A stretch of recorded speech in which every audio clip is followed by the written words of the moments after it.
স্বাগতম আমাদের বিশেষ প্রতিবেদনে।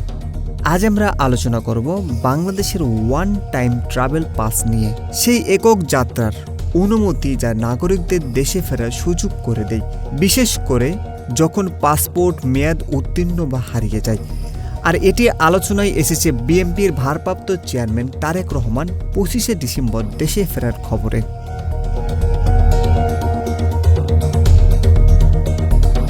প্রথমে বোঝা যাক ওয়ান টাইম ট্রাভেল পাস কি। এটি হলো একক যাত্রার জন্য অস্থায়ী অনুমতি যা বাংলাদেশ সরকার বিদেশে থাকা নাগরিকদের দেয়। পাসপোর্ট না থাকলে বা মেয়াদ শেষ হয়ে গেলে এটি পাসপোর্টের বিকল্প হিসেবে কাজ করে। তবে খেয়াল রাখুন, এটি শুধু একবার দেশে প্রবেশ করার জন্য বৈধ। এখন কিভাবে এটি কাজ করে?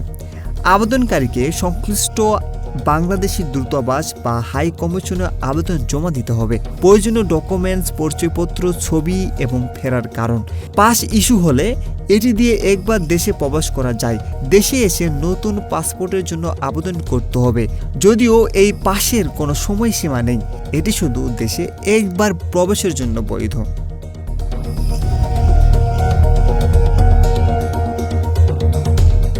এবার আসুন তারেক রহমানের ক্ষেত্রে। তিনি 2008 সাল থেকে লন্ডনে নির্বাসিত জীবন কাটাচ্ছেন। 18 ডিসেম্বর তিনি লন্ডনে বাংলাদেশের হাই কমিশনে ওয়ান টাইম ট্রাভেল পাসের জন্য আবেদন করেন।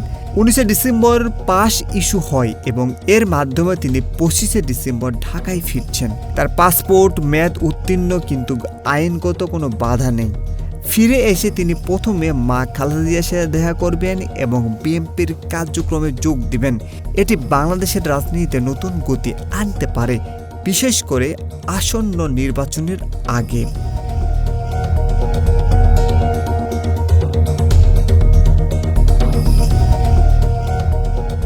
সরকার জানিয়েছে এই পাস ইস্যুতে কোনো বাধা নেই এবং সর্বোচ্চ নিরাপত্তা নিশ্চিত করা হবে।